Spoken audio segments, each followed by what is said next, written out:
Fall is here and class is back in session. It's a busy time for students and faculty, and with a new school year comes new adventures, new experiences, and new goals to achieve. But as much promise and excitement as the fall semester brings, there can also be a dark side to it, one in which the unthinkable can happen. I'm Amy Slashberg. And I'm Megan Sachs, and we're the host of the podcast Campus Killings. As educators and criminologists, we teach, research, write, and podcast about victims, offenders, and the issues that surround our criminal justice system. Amy and I have both worked in the field of criminal justice for 20 years. Myself in law enforcement and Amy in the mental health field. In Campus Killings, we'll dive into some of the most shocking and tragic murders to happen on school grounds, and we'll provide our analysis on the cases we cover as both educators and trained criminologists. We'll discuss what went wrong and what could have been done differently to prevent the tragic outcome. Campus Killings is available everywhere you listen to podcasts. Subscribe now so you don't miss a single episode of Campus Killings.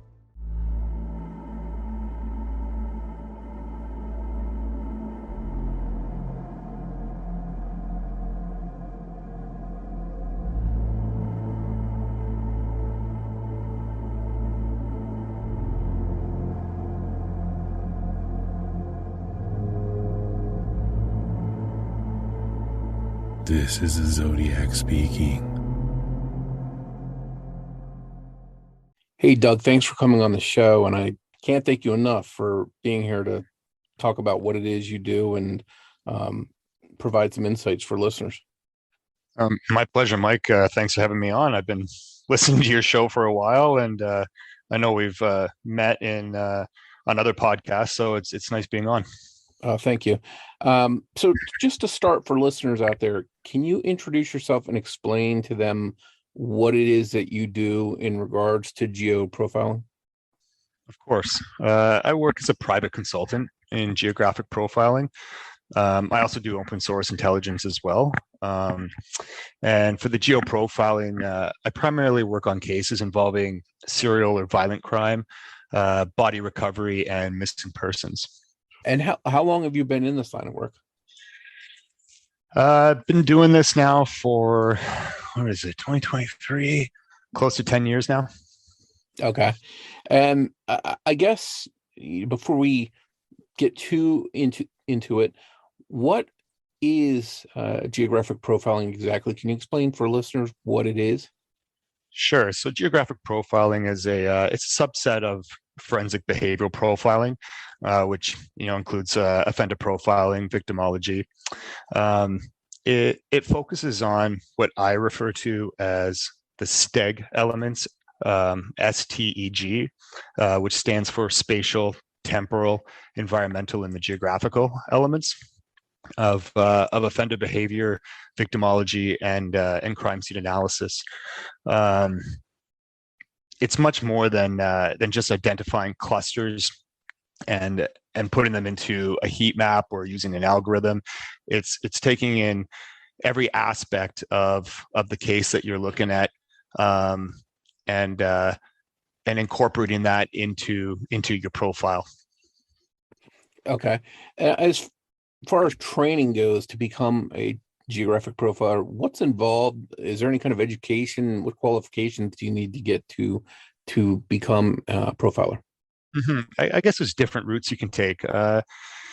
There's no official certification to be a geographic profiler. I guess the most popular course, there is a course run by Kim Rossmo's group, which gives you a unofficial certification. But there's other routes you can take as well. So the route I took is I first went to university, did a bachelor's and a master's in intelligence and defense studies, followed by another master's certificate in terrorism studies. So that kind of gave me some background in the intelligence world and the research world. From there, I did a university course in geographic profiling out in British Columbia, which was taught by one of Canada's one of the RCMP geographic profilers in Canada, as well as I took courses in victimology, psychology, and crime scene analysis. Okay, so you really put a lot of study into it and training to sort of hone your craft of what it is you do. Exactly. I picked and chose courses from all over the place, online and in person, that would contribute to my education in that discipline. Okay. And, I know certain things you can't talk about, certain cases you have like non-disclosure points, but have you worked any high profile cases for investigators, and what is your role typically when you do that? Yeah, so I've worked quite a few cases now for law enforcement. I guess I've worked over a dozen cases now for law enforcement officially. As far as high profile cases go, I did consult on one case out of Atlanta a couple years back on a serial killer who had killed 3 homeless people. Other cases I've worked for law enforcement have include serial predators, either murder or rape, as well as single, double homicides, and other sexual crimes as well. I've worked other high-profile cases, quite a few high-profile cases for families. I work a lot of cases for families and for private investigators who consult me as well, that are working themselves for the families. And some of those have been very high-profile cases. Of a lot of them, most of them are missing persons, women, and most end up being body recovery cases.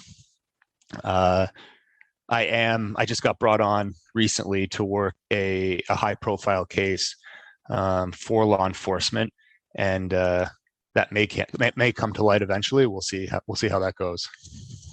Okay. Now, how often do police rely on or call on someone like yourself to help ID someone in? I assume that they're usually looking for someone that's doing a series of things instead of, it's the one-off thing. Am I correct in assuming that? That's what you would think, but no, it's any and all types of cases. Generally speaking, people think of serial crime when they think of geographic profiling. Obviously, it was made popular through television with serial killers and serial murder, serial rape.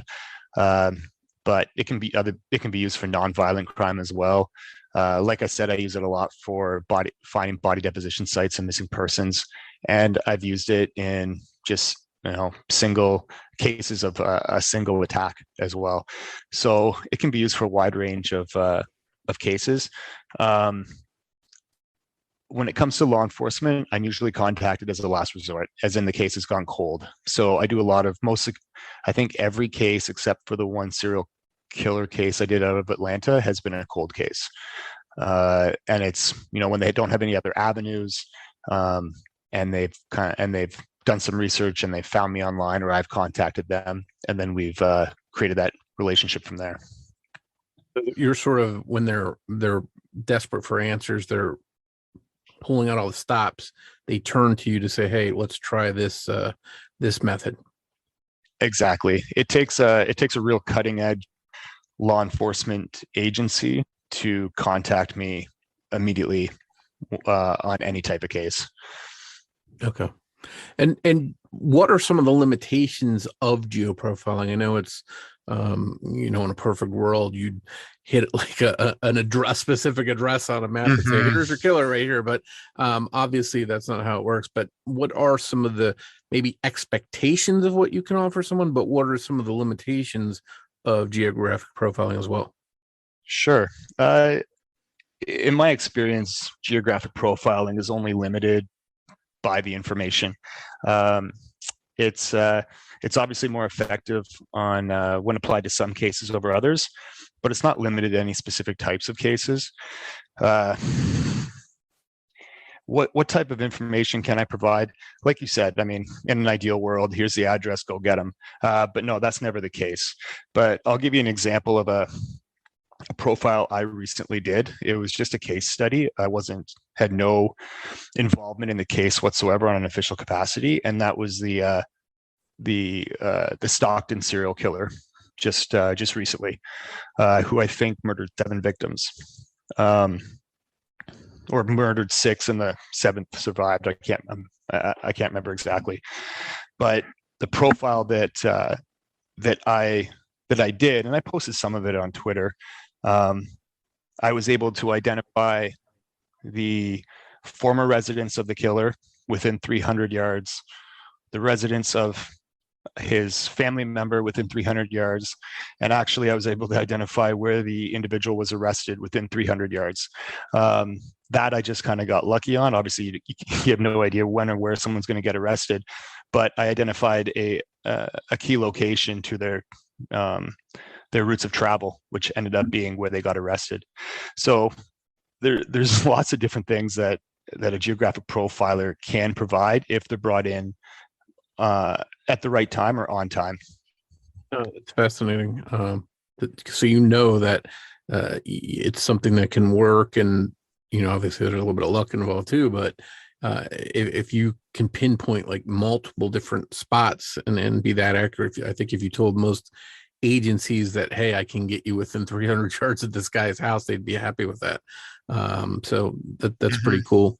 Yeah, I mean, sorry to cut in there, and like the reason I do 400 yards is 400 yards is a 5-minute walking time. So usually when I think someone's walking, it's 300 to 400 yards, and that's why I said 300. If I think they're driving, it may be bigger. And on that Stockton serial killer case, I also identified a buffer zone where there were no murders, and actually that ended up being where the suspect's mother lived. Fascinating. So in the last couple of years, you decided to try and profile the Zodiac case. I'm curious, what led you to that, and what goals did you have going into that? What kind of things were you looking for, expecting to find going in?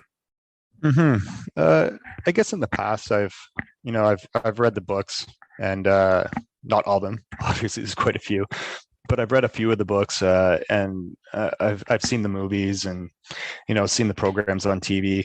I guess the first time I actually started putting together a profile was partly because for a case study, just research on my own, and I also did a podcast for a mutual friend of ours as well on the Zodiac. So what were my expectations going in? They weren't I didn't have very high expectations. And the reason for that is there's so many people out there, such as yourself, that know so much about the Zodiac, and more than I will ever know or find out. So, just going at it alone, I did not expect to find much. It's, preparing for our discussion here tonight, I actually re-listened to almost every one of your episodes, and there was information in there that I didn't know, and so I was able to actually incorporate that into my profile as well. And like when I do my profiles, I only incorporate factual information. I don't put anything in that is hearsay or that is alleged, or it's just all facts. So, but it's constantly developing, and my profile got stronger just over the last couple hours as I was inputting some of the information that you had. So it's data driven, and you're not going with theories, rumors. You're sticking in pertinent information. Absolutely. My profile is always data driven. It's always factual. Now, that being said, I can create a hypothetical profile if yourself or a law enforcement agency wanted to include like the Sherry Joe Bates or some of those other crimes as well. You can create a profile, but again, it'll just be hypothetical, as in if in the future you find out these are connected, then here's a profile that includes it. Interesting. And I think what's good about the Zodiac case especially is there's so many people that have preconceived expectations or theories or suspects, and I think maybe going in with that stuff, they're trying to skew things one way or the other. What I think in your case, you're bringing just nuts and bolts to the case of, okay, here's what we know, here's the addresses we know, here's the locations we know, and not really using anything else, and you're going from that basically. Exactly. And you really have to be able to filter that out. the number of times I've sat on phone or Zoom conversations with law enforcement or families and listened to theory for an hour, 2 hours, 3 hours, and then you listen and you kind of keep it in the back of your mind, but you can't use any of it because it completely throws off your profile. It has to be driven by factual information, just by the data. And in the end, in your profile of where you think the Zodiac likely resided, you came to a very specific area of Vallejo as the area you thought his home base was. How and why did you arrive at that specific area? Well, starting with just Vallejo in general, I put down, I incorporated obviously the 4 attacks into my profile, which brings you to, Lake Berryessa to the north, and Vallejo, Benicia in the middle, and San Francisco to the south. And then I also incorporated the phone call from Santa Rosa and Mount Diablo as well. And there's different reasons for each of those. The Vallejo is right in the middle of all 4 of those, basically. And it has nothing to do with like an X marks the spot kind of thing. But what I see here is I see his main area of activity is the Vallejo, Benicia area. His first 2 attacks were there. It's somewhere that he appears to be comfortable, and he's actually hunting. Who knows how many times he's gone out, driven those roads or wherever else couples go to park in that area back then, and hunted. So he's hunting. He's comfortable. He's concealing his identity with darkness and bright lights. So he doesn't want to be identified. And it's on those 2 attacks are on a Friday evening. So Vallejo is it's an anchor point. There's an anchor point there of some kind. It's probably work or where he lives. I tend to lean that he lives in Vallejo for those reasons I just mentioned. And then once you branch out of Vallejo, Lake Berryessa, it's not a residential area. It's an area of leisure. He's gone up there on a Saturday.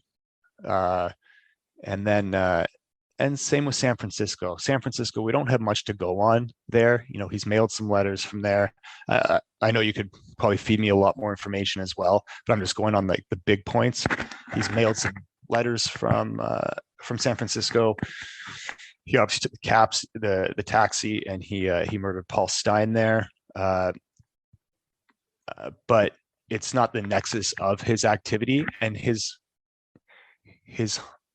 MO was different in San Francisco than the other 3. The other 3 he actively went out and hunted, where in San Francisco he lured. He didn't conceal his identity.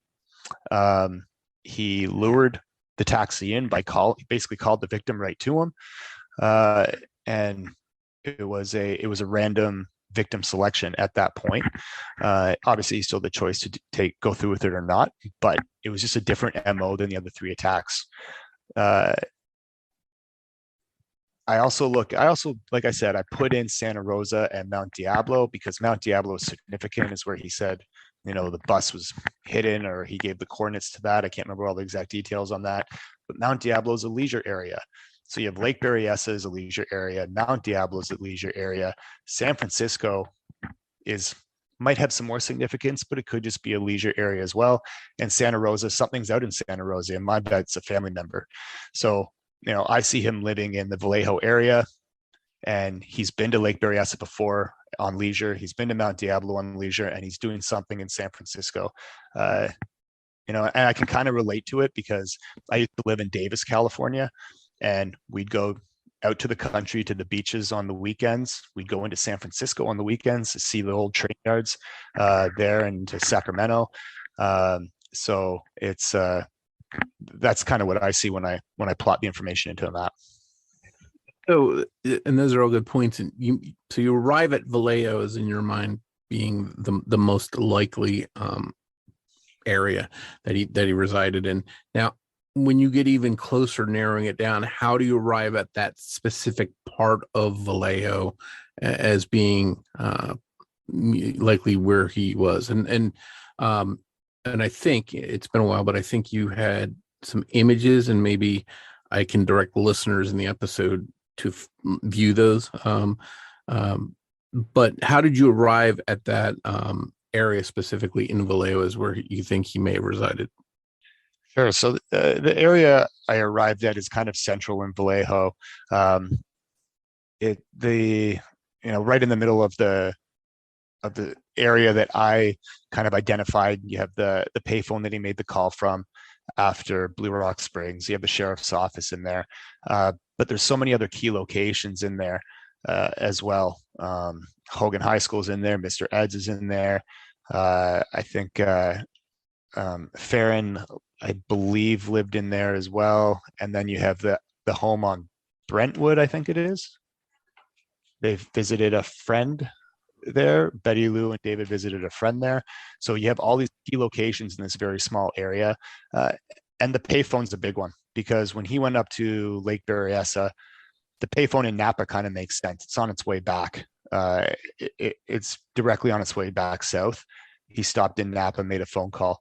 But the payphone in Vallejo is out of the way if you're committing that crime in Blue Rock Springs and then going back to Benicia, because you would go back down and then go back down Lake Herman Road. So he detoured into Vallejo for a reason. And I think there's a good chance that he lived or lives, who knows, somewhere in that central Vallejo area. Again, it could be an anchor point of another sort, but I believe there's a strong chance that he may have a residence there, or had a residence there. And so my suspect is a guy named William Andrew. He lived at 623 Tuolumne Street, and this is 387 feet from where the Zodiac made a phone call from, that you mentioned, on the corner of Springs and Tuolumne. Where does that address here, 623 Tuolumne Street, and the gas station phone call, where do both of those areas fit within your bullseye area, or your overall profile target area? It's directly in the center. The address of your suspect is directly in the center of my target area, and I think there's a good chance that whether it's your suspect or not, I think there's a good chance that this individual, walked to the payphone. They hadn't yet called the police, so could they have parked somewhere else 100 yards away and walked to the payphone so their car didn't get noticed? Sure, maybe, but I think a lot of people give way too much credit to killers such as the Zodiac or other people that just haven't been caught yet. They don't think of absolutely everything. So I think there's a good chance that this person walked to the payphone from somewhere, and like you said, the address you have is walking distance, so it's a reasonable person of interest for sure. And so you talked earlier about looking at Napa, looking at San Francisco, all the different areas where we know Zodiac lives, Vallejo. And is it true, based on your experience, that serial predators, whether they're serial rapists or serial murderers, whatever they are, that have a lot of crimes, sort of start out where they're comfortable and then work their way outwards further out? Is that a correct statement? I listened to your previous episode on geographic profiling, you and your co-host, and you know what, I'm happy that you two have actually brought incorporated geographic profiling into your program, and it just gives it more attention. At the same time, that whole episode was about Kim Rossmo's book, and I did my education when I did my course. It was a 40-hour course on geographic profiling. And again, the whole course was on one book, Kim Rossmo's book. And I kind of walked out of there saying, there's got to be more. And sure enough, there is. I have a, file of hundreds of, different papers now on geographic profiling related material. But I guess what I'm getting at is that one book was written in 1999. or published in 99. So it was written, I don't know, maybe 96, 97. And it's on behavior, psychology, and forensics. You know, those fields are updated every single year, and people are still referring back to a book written over 20 years ago. So I guess what I'm getting at is, you know, there are some cases that show that behavior where an offender starts close to home and then progresses outward, but I definitely don't see a pattern of that. In the cases I've worked, it's in my experience, most serial predators commit their crimes in areas they're familiar with. That may be their home, work, around a friend's or family home, around routinely traveled routes, around places they do extracurricular activities like volunteer or play a sport. But that whole idea of all the concepts of distance decay and journey to crime, they're largely outdated with that material. So a lot of that stuff's been updated since, and there's a lot more that goes into it now, and a lot of new thinking. But I wouldn't, some advice I would give is, when looking at crimes, don't assume it's going to be close to home and then progress out from there, because I rarely see that pattern. Oh, and so it sounds like the key you're saying is just familiarity with the area that he's striking in. Doesn't necessarily have to live there or work there, but obviously has to be familiar with it or have some kind of connection to it. Exactly. And I'll give you a quick example. Gary Ridgway, Green River Killer. He thought he was clever. He clustered his bodies in, for the most part, groups of 3 in different places all over the area. And the reason for that was, in his rationale, so he would know if police found a body, because it would always be 3 grouped together. And he went through all this effort to hide these bodies. But in the end, every woman went missing along one road that went from his home to his work and back. And they were all along that one road. And, I don't want to, toot my own horn or something, but if I had looked at that case, I would have, for 5 seconds, I would have told you he lives at one end and works at the other. And then once you factor in other data, like where residential is as opposed to commercial, whatever, or the times that the women were taken, you could quickly identify, does he live at which end he lives at? But yeah, my point there is that that's the route he traveled every single day, and that's where he took every single woman from. Fascinating. And another one that comes to mind is the Golden State Killer, East Area Rapist, Visalia Ransack, or whatever moniker he had, depending on where he was striking. He, interestingly enough, he had connections to the areas he worked there or used to live. For example, the crimes as the East Area Rapist started in Rancho Cordova, and then that's where they were clustered early on, and he struck there over and over again.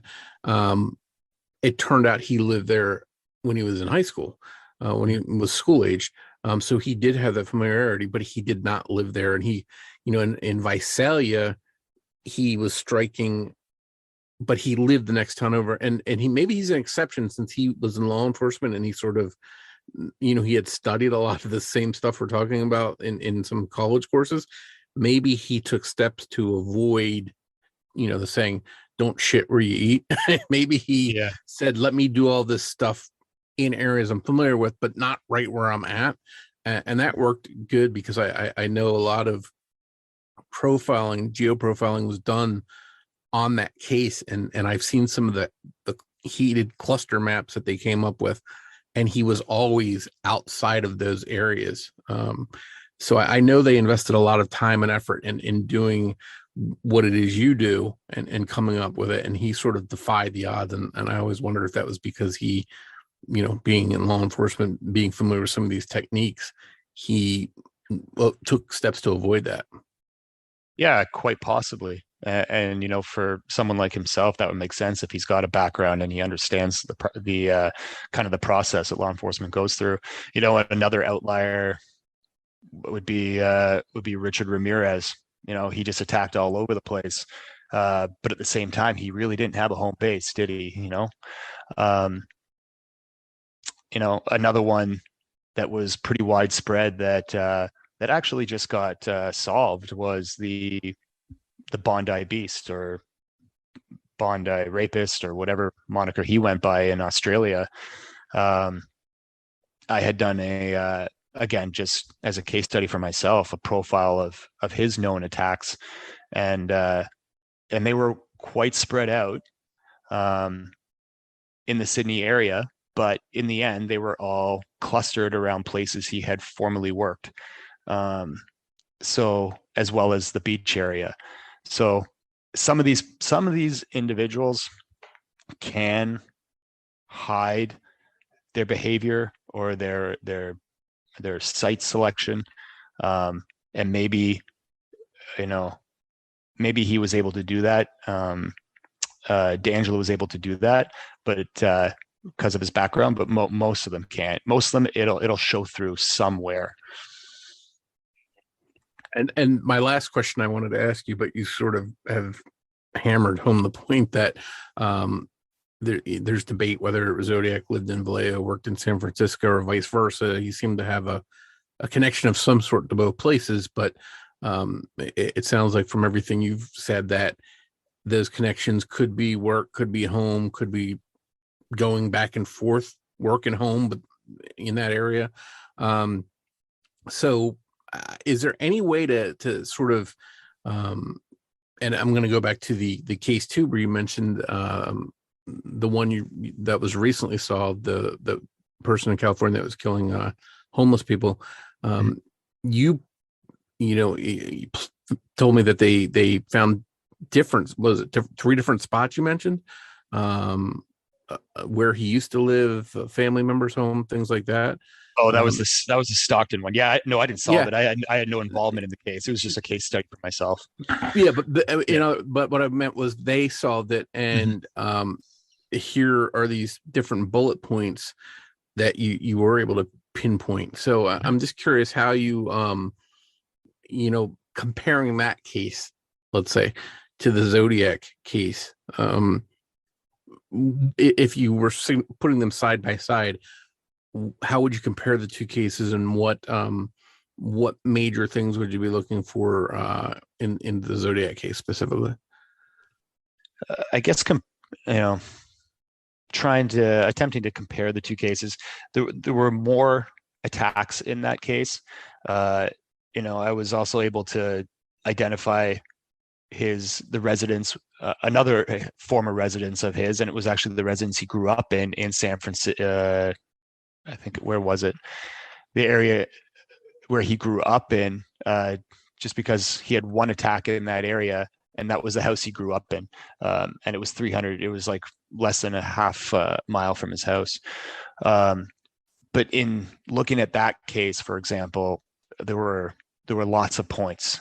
There was lots of data. Looking at Zodiac, we have 4 attack sites. They're pretty spread out. It's for me, there's an anchor point in Vallejo, like I said, most likely his residence. Lake Berryessa, I think, is obviously, he's been there before, and it's probably a leisure spot, or he just knows that people go there for leisure and he's hunted there before. And San Francisco, I'm not quite sure. When I look at the motive of the Zodiac, I know there's a lot of debate around his motive. I definitely see attention seeking, as I think some other people do as well, and some component of thrill, just the chase. But was he in San Francisco because there's an anchor point there, or was he in there because he goes there regularly on leisure? There's lots of stuff to do in San Francisco. Or was he there because he just wanted to commit a murder there to get front page, to get the attention? It's tough to say. There's just, for me, there's not enough data with San Francisco in that area to let me, that I can confidently identify what is there for him. Fascinating. So from everything we've talked about, it sounds like geoprofiling is sort of it's just another tool that investigators can use to help catch bad guys, but it's just one tool in the tool shed, and it's like any other tool. It's not fail safe. There are limitations, and but they can also be very useful. Exactly. It's just an investigative tool. It's never going to solve a case. It can, but it can. Only you know, evidence, confessions, witnesses can do that kind of thing. But it can definitely it's a tool that can lead investigators in the right direction, and it can help them with every other aspect of their case. If they have evidence, if they have witnesses, if they have suspects. It can even be used in a kind of a reverse scenario. If there's 40 suspects, how many suspects were there in the Zodiac case? Countless, depending on Countless. Yeah. Yeah. So let's just say, for a hypothetical, like in a case, there's 10 suspects. Well, you could give me all 10 suspects, and I could give you the most likely, based on geographic profiling, who it would be. So you can use it in the reverse as well. Fascinating. Well, you've definitely been a wealth of information and helpful, and I think listeners will get some good points out of this. And where can people find you or learn more about your work or reach out to you about your services if they're interested? Of course. I'm on Twitter. My handle is @the geoprofiler, and I do most of my work just off Twitter. So I get contacted. I contact off Twitter, and then from there I exchange my email. But the best way to contact me is through Twitter. Awesome. Well, Doug, I can't thank you enough for coming on and helping us talk about this, because I think it's an interesting point of this case and in crime fighting in general. So thanks for the insights. Thanks so much for having me, Mike. This is the Zodiac speaking. Lee, thank you for coming on Zodiac Speaking. I appreciate you coming on and talking to me. Yeah, no problems. Always interested in this case. Know it quite well, so we'll come on as much as you'll have me on. Well, just a full disclosure, Lee and I co-host Citizen Detective podcast, and Lee has his own solo podcast called Murder Was the Case. Great show, so check that out. I just wanted to get started, Lee. If you can, tell us what you are exactly, what your title is, what it is exactly that you do. Okay, so my formal title would be Dr. Lee Meller. I have a PhD in a social sciences program that was specially geared towards examining the topic of serial murder, but more broadly, abnormal homicide and sex crimes. So it was out of Concordia University, and I was able to take psychology courses, sociology courses, criminology courses, and combine them all to look specifically at that topic. So I got my doctorate in that in 2019. And what kind of training is involved in that, and what kind of time did you have to put into getting all that done? Okay, so for the doctoral course that I took, that was, started in 2013, finished in 2019. So I guess you could say that was about 6 years. It's really 5 because there's some bureaucracy, some red tape. So I would say that extra time was just waiting to be able to defend my my dissertation. So I'd say about 5 years, but technically 6. And when I was there, I took a class on psychopathy. So I spent a semester just looking at psychopathy, reading all about that, sociopathy too, antisocial personality disorder. I had a class on sex crimes and paraphilia.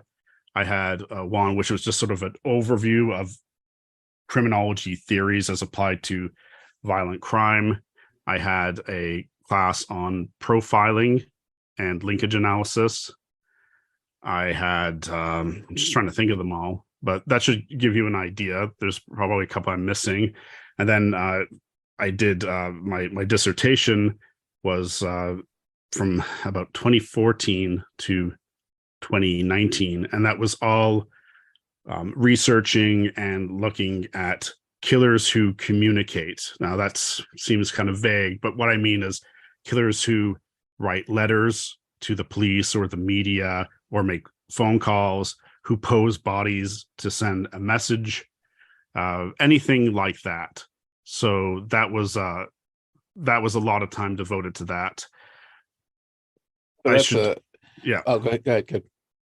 I should also say too that one of my professors, the person who taught my sex crimes and paraphilia and criminal profiling classes, is Dr. Eric Hickey. And so if you know anything about serial murder academically, you should know who Dr. Eric Hickey is. He's probably written the most authoritative book on the subject. He's considered to be somewhat of an expert. And I also authored some textbooks while I was pursuing my PhD too. So we can get into that if you like. Yeah. So that's a really impressive resume. I think it demonstrates just how much time and training went into this. I'm curious, as a professional, do you get consulted on cases, work with investigators, that kind of thing? And if so, what is your role when you're called in? Yeah. So I believe it was 2014. So this would have been a year into my PhD. I was approached by the American Investigative Society of Cold Cases, and I think they probably heard about me through some of my activities on an academic listserv. I'd also written a couple of non-academic books on the topic by then, and they asked me if I would be the head of their behavioral committee. And so, of course, I took that, and working with ASOC, the American Investigative Society of Cold Cases, they would send us every few months or so. They would send us like a whole computer file full of documents, photographs, like crime scene photographs, sometimes audio tapes, whatever was digitized of a cold case homicide. And they would be working with sometimes departments in Pennsylvania, sometimes in Missouri, California. I probably did about a dozen of these in total. And so it was my job to look through those, try and drum up any leads, and to interpret the evidence, see if I could bring anything to the case, and then write up a report, and then submit that. But also, because I was head of behavioral, I was taking reports from other people who were part of ASOC, and I was saying, okay, that's legit, that's fine, and then kind of compiling it into a master behavioral report and submitting that. And so I did that for ASOC until 2019, when there was a change in the leadership, and I was asked to become the vice president of ASOC, and while remaining head of behavioral. So I became vice president, continued to work as head of behavioral. Unfortunately, around that time, as we know, in 2020, there was COVID, and that kind of kicked our legs out from under us. So in all honesty, I didn't get to do a hell of a lot as vice president of ASOC. And as of 2022, I would say the organization isn't really happening anymore. But I did have a good, 5 years doing head of behavioral. Well, so one thing, a takeaway I have is that you're definitely, you have quite a resume. It's clear that you put in a lot of time and effort and to understand these criminals. And is that your goal, is to understand their thinking so that you can stop them in the future, or apprehend them if they're not identified as of the time you're working on it? What is the goal when you're working on a project like this? Yeah, so a lot of people who study this topic academically, it goes towards they want to do research on it, or they want to treat this population clinically. And from the beginning, I said, no, what I want to do is I want to improve the way that we investigate this. So yes, I wanted to understand their mind and their motives, but always towards investigating and putting them away. So my education was kind of rare in that regard. Cool. Well, let's do this. Let's jump into the Zodiac case. And I know this is something, I've been interested in a long time. Obviously, you've been interested in it as well. I know you covered it on your show, but in April 2021, you created something interesting, which was a profile based on what? I'm going to let you fill in the blanks, and you tell me what your profile is based on. Yeah. So one of my goals was always to go to the Zodiac killer case. If you remember, I said I did my dissertation, which was called "I Kill, Therefore I Am: The Expressive Transformative Process of Violence." I did the dissertation on offenders who communicate. And the reason I did that is because when I joined ASOC, I thought that was a rare thing, and I think it still is, but for some reason I had like 2 or 3 cases back to back in ASOC where I had like strange posing of bodies. And so I said, well, I know a lot about paraphilic murders because I'd also written a textbook on necrophilia, and I studied sexual sadism, pedophilia, that kind of thing. So I know all about these sexual motivations, but there's this other motivation that seems to have not been explored at all. And so I said, first of all, what do we call this type of motive? Like, why does somebody send letters or communicate or pose bodies for non-sexual reasons? And so from 2014 to 2019, the big part was me trying to answer that question. And I realized that it was all about identity. That's what we do when we attempt to communicate. We attempt to, it's about passing information, but specifically in this regard, it's about saying, I am this, the victim is that, and you will regard me as such. So I did a 10 offender sample in my dissertation, but it was always of cases that had been closed. So Luca Magnotta was one of them, the British serial killer, Colin Ireland, Danny Rowling, James Holmes, the Aurora theater shooter. And what I wanted to do was to apply this to cases that hadn't been solved. And so having graduated in 2019, I returned to looking at the Zodiac case along with some others. And by 2021, I felt that I had digested enough of the information to be able to apply my expressive transformative theory to that, along with other things that I knew of criminal psychology and criminology. And so I had the show, Murder Was the Case, and I said, well, I'll just put it on there. And so that's what I did. So I came up with a profile. Let me just go to what I chose to include and what I chose not to include here. So I chose to include the Lake Herman Road, Blue Rock Springs, Lake Berryessa, and Paul Stein killings, but I didn't include any others because those ones, to my understanding, those have been linked by, they've been verified because there's evidence that says, okay, whoever wrote those letters did the killings. And I reviewed all that pretty carefully. So Sherry Jo Bates, Ray Davis, anything like that, I didn't include those killings. I just included the canonical 4 incidents. And but I did look at all letters that were linked by Sherwood Morrow. I gave a little bit more weight to the letters before or during 1970, but if they're considered canonical Zodiac, I put those in. So go ahead. Really great explanation, and I think it makes sense to include the confirmed Zodiac crimes versus going down a bunch of rabbit holes onto unconfirmed ones. I can't even tell you how many minutes or hours of my life I've spent chasing leads in Riverside when at the end of the day we don't know for sure that's a Zodiac case. And more, if that's like a best practices thing, that's something that, when you do start looking into cases, as I did with ASOC, and when you do start doing a lot of this research, it becomes pretty apparent that you want to be very conservative with what you include. So I think that's it's 101 really, because it's better to not let in information that's going to take you off track. It's better to have less that is quality than have more that is questionable. Sure. That makes perfect sense. And that's something, a good segue. That's something I sort of started to do when I found my suspect Mac. I sort of put Riverside aside, and I said, well, I know this guy was in Vallejo. I know that in my mind, that was probably his home base. But that's when I started digging, and that's when I ultimately came to my suspect. So you put your profile out on your episode in April 2021, and it was Mhm. just before that I discovered my suspect, who is William Mac Andrew. And it wasn't long after that I came on your show to compare what I knew about my suspect at the time to your profile.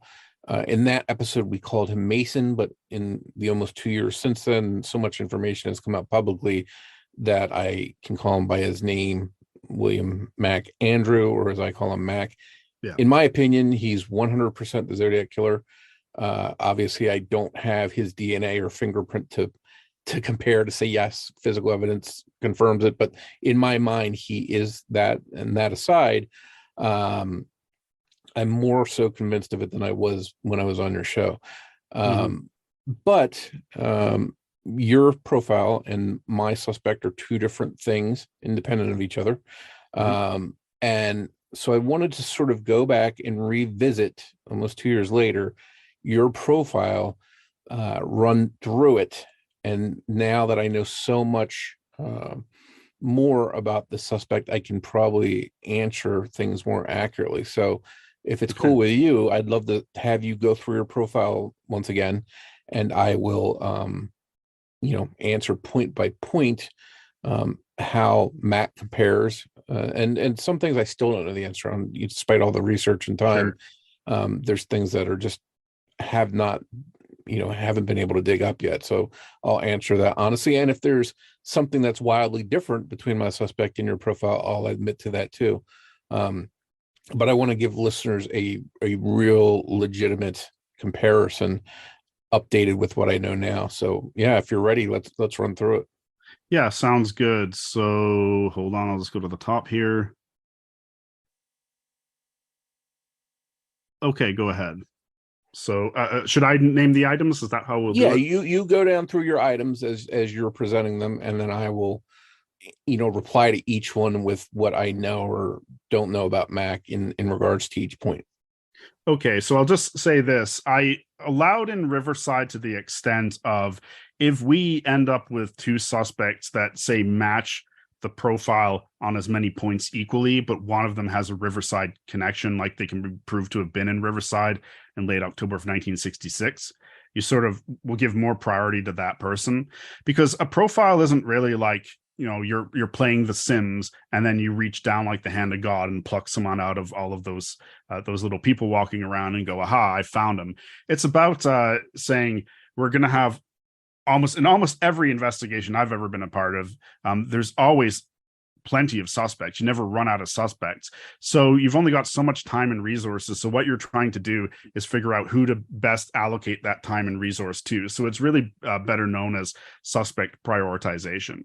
And I want to also say that it's by no means a science. There are people that aspire to make it that way, and I don't think it's actually possible, because to keep it short, there's just too many variables. We're looking at a person's habits, their psychology, and so on, and it's not something that you could ever capture and control enough of the variables and do in a lab. So it's always really, to me, it's more of an art. I don't think it should be used in a court of law. What you want to do is you want to use it to direct people to someone where they can then pick up more reliable, better evidence to use in a court of law. So I just wanted to be clear about that. That's a very good point. It's a tool in the tool shed, but it's not the, you still need a good investigation. You still need physical evidence, that kind of stuff to actually get conclusive answers. Exactly. So then with that, thought he's going to be white, a heterosexual, and male. I think that certainly white male shouldn't be too controversial, shouldn't have to explain those. Heterosexual, I mean, I suppose he could be bisexual too, but he'll be known publicly as heterosexual. I thought of I thought he's more likely to be non-Mediterranean. So when we say white, European ancestry, but probably not like Spain, Italy, Greece, and that's really just to do with there's this kind of Protestant Northern European world, which has its conventions, and then there's a more Catholic Southern European world. And the way that Zodiac spoke and his interests and his culture, to me, I'm thinking, no, he's more of that Protestant Northern European world. Also, there's more accounts of him to my memory being kind of more fair-haired and fair-skinned. If I recall, there was only like one eyewitness report where he had dark hair, and I believe that was under the hood at Lake Berryessa. Am I right on that, Morph? Yeah, so there were different descriptions. Obviously, the lighting conditions were different in each scenario, but the one clear up close daylight encounter was at under the hood at Lake Berryessa. Brian Hartnell said that his hair stuck out through the eye hole of the mask that he was wearing, and it appeared to be dark brown. Yeah. So even then, that doesn't make me change it. I mean, it's dark brown still. Plenty of Northern European ancestry people that have that, but also he's probably going to be sweating. The hair is going to be wet. And who knows? It could have been done as part of the disguise too. So, and I'm going to stick with that. But it's not like I'm saying if there's a good suspect with an Italian last name, throw him out. I'm just saying this is one point in a very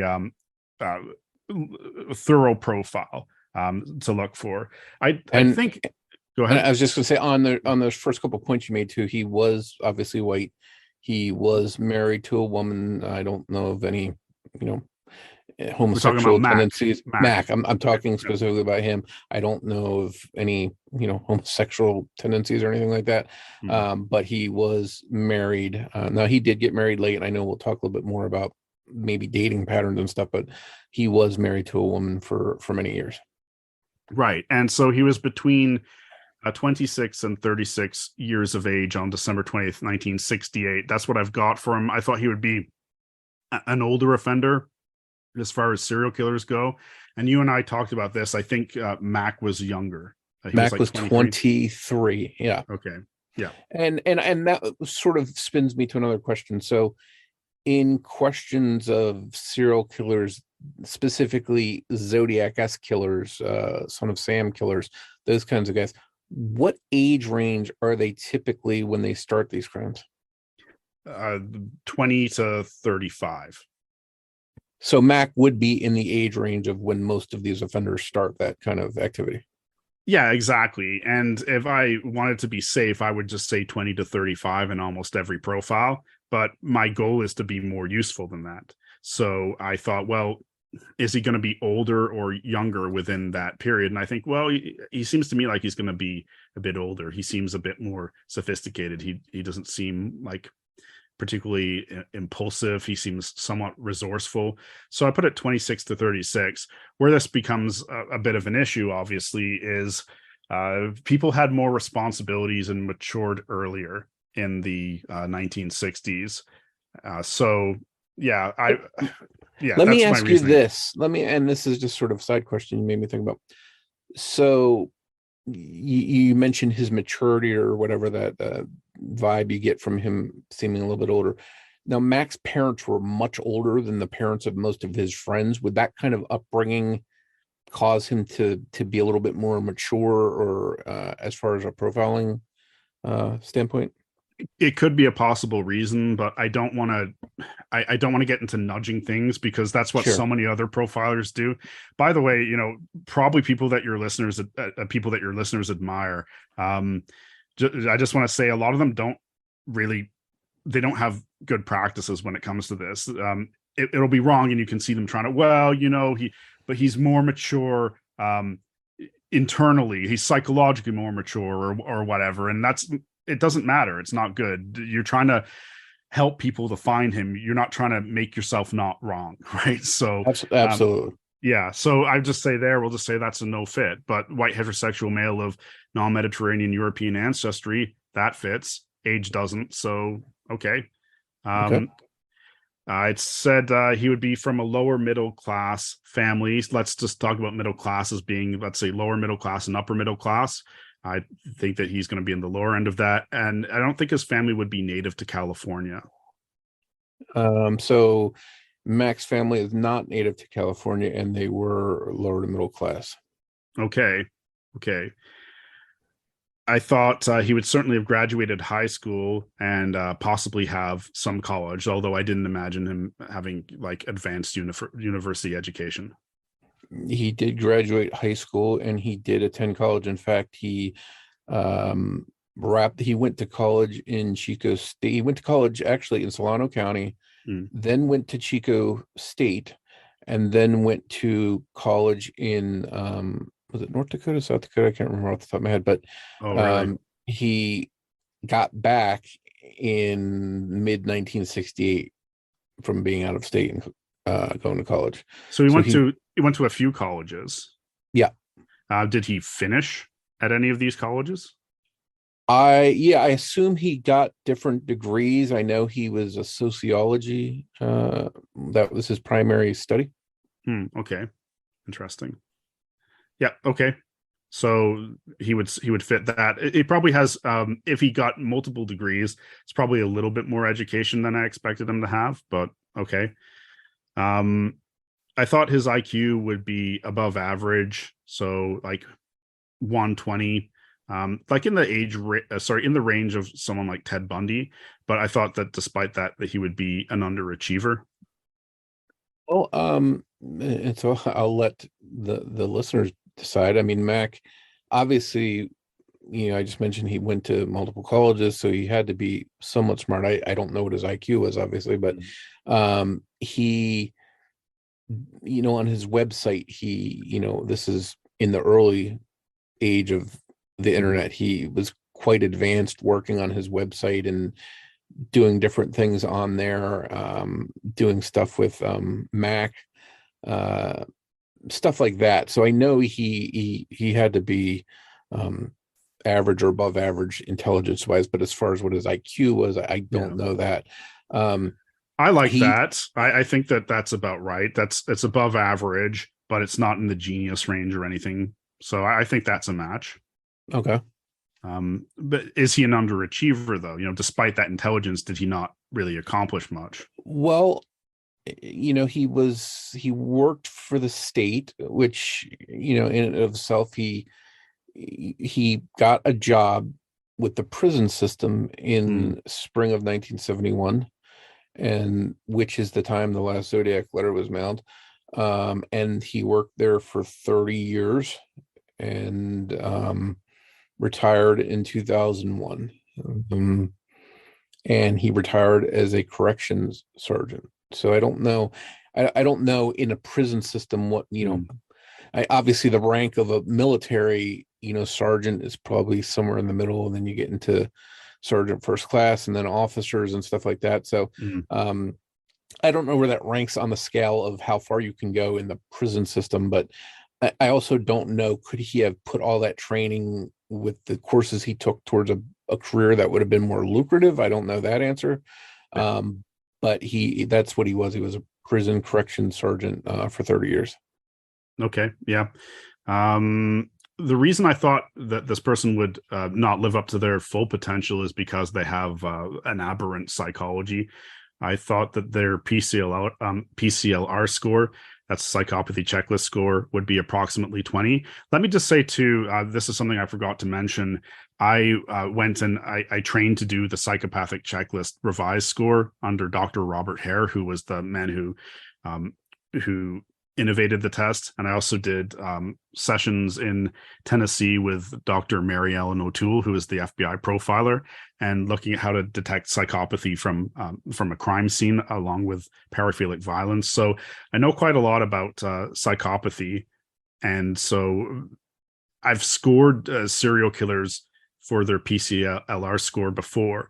And in the USA and Canada, the cutoff score for a psychopath is 30. It's 25 in Europe. Don't ask me why. I think they just have different standards. But so I don't think Zodiac arises to being a full psychopath, but he's psychopathic. He's on his way. It is probably better accounted for, though, by something that maps onto psychopathy, but is somewhat different, which is narcissism. So I thought he would be what is called an introverted narcissist. And so a narcissist is somebody who thinks very highly of themselves. But the typical narcissist is very outspoken about that, is very grandiose. One might even say extroverted. They're kind of a braggart, whereas the introverted narcissist is more kind of smug and quietly judgmental. They have like a sort of sense of smug superiority, but they're not loud about it. And I can tell you just by looking at Zodiac's letters that this is definitely a narcissistic personality. I think even people just with a working idea of what narcissism is can see that, because narcissists too, they have this inflated view of themselves, but it's often because they secretly they're very insecure. In fact, they really don't like who they are, and so they overcompensate. They kind of have two sides of their personalities at different poles, and they're always trying to bury the part of them that they are insecure about and don't like under this this front of superiority. And so I thought that's Zodiac definitely, but as I said, introverted. I just don't think that he's social enough or really confident enough classically to be a typical narcissist. So do you understand what I say when I say an introverted narcissist? I'm trying to think of like a character that would exemplify that. Somebody that's maybe has those tendencies but just isn't as vocal about it but they're thinking it inside, basically. Yeah, exactly. We've all met people like this. I'm just trying to think if there's a shared person that we've met, like a character on TV or something. Maybe we'll come back to that. But and the guy who's always smirking, you know. Gotcha. And just to pause your profile for 1 second and sort of take a little sidetrack. Someone with those narcissistic traits and stuff, what would you see in them as a child in their early years? What habits? Oftentimes I found that they are a lot of them are only children, or they're maybe the youngest child in a family, and they get special attention from their parents. So they're kind of isolated as they're growing up, and they're told to think that they're special. And then when they actually have to leave their families, and the older they get and they come into contact with the real world, it's a bit of a shock to their system. So I don't know if I don't know if that's your suspect or not. Well, Mac was definitely an only child. Oh, he was? Yeah. Interesting. Yeah. But there's that, but it's easier to see if he's a narcissist. Like, do you have any accounts of his behavior as to whether people liked him or not? The way that he spoke with people? And well, not so much from his younger years, but from his older years and his college roommates. That's who I reached that did supply me with a lot of information, was that he was likable but shy. Where they were all dating and had girlfriends, he was not, and he was sort of a loner. But they did like him. One friend who said I really liked him, but he was a little odd. And when I said that, he couldn't really explain to me. I asked him to follow up on what he meant by that. He just said he wasn't exactly like the rest of us. But he was friendly enough that he said I did like him and I didn't have any problems with him. Yeah. And that's the introverted part, right? So the introverted narcissist has the advantage of being able to be more quiet. So I don't think we can confirm that he's a narcissist, but certainly that sort of keep to himself part of it, which would be the introverted part of what I said, that seems to have been confirmed. You said he was not like the rest of them, a bit strange. I also thought that he would have schizotypy.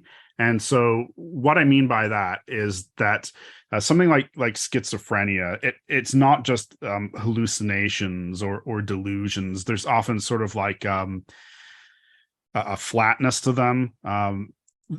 It's a range of things. Sometimes they're just a bit weird. And so I thought that at worst, Zodiac might have something like mild schizophrenia, but I didn't think it would really arise to that. I thought it might be something more like schizotypal personality disorder, or even like just a kind of blunting of the affect and being a little peculiar. So perhaps based on what you just said, Overall, what I'm getting is a portrait of this. This is someone who might fit the psychology. Certainly, we're not ruling him out, but we probably need a lot more information. And really, this is the sort of thing you'd really want to examine him in a clinical setting and talk to him to be actually able to prove this. It's hard to do in retrospect.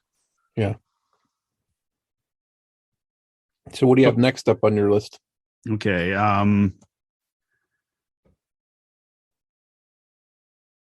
Yeah, I mean, we could go deeper into the psychology part if you like, but I don't think we have that information, so we can always just come back to it. Yep. I thought that his psychosocial development would have become stunted at some point, and this would probably have become most pronounced around the ages of 12 and 14, that he would kind of not fit in socially because he didn't have really any social skills, and kind of like what was said there, he was found to be a little bit weird. So I thought he would withdraw into a world of fantasy, media, and technology in order to minimize his interactions, that his fantasies would have violent themes and omnipotent themes, and those could manifest in drawings and writings that he did, and that this penchant to retreat and create violent writings or drawings that might have continued into his adulthood, or writings and drawings with themes of omnipotence. So once again, that's probably a side of himself that he hid from the world. Do you have anything like that came out? Yeah, really, anything before his college years is a mystery at this point. I know just from his yearbook photos, he was involved enough, outgoing enough to be in the band in high school. His family was heavily involved in the Freemason movement. Right. So I know he had things. As a matter of fact, he was in some Freemason things as someone who was under 18 as well. So he did have some things he participated in. I don't think he was completely isolated to where he just stayed in a room by himself, but I don't know anything as far as his writings, his drawings, his tendencies that way. And the only violent thing, I wouldn't really call it violent because this could just be dumb shenanigans by a young kid, was that he did shoot out some lights, I believe it was, with a BB gun when he was younger. Right. I don't think that really tells us much, because a lot of us do some kind of dumb antisocial stuff when we're kids. But yeah, so we don't want to make too much of that. Getting to what I thought Zodiac would do for a living, I kind of have these in two separate places. And you have revealed that he became a prison guard.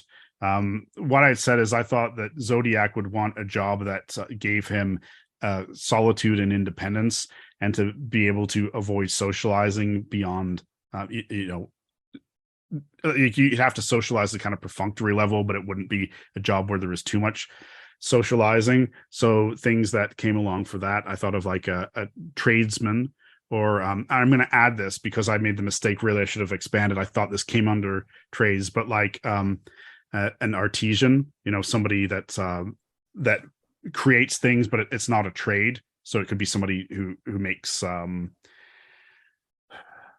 blanking here. Artwork or something like that. It's beyond just that though, because we'll look that up. Okay. Hold on. Let me get you the definition of that.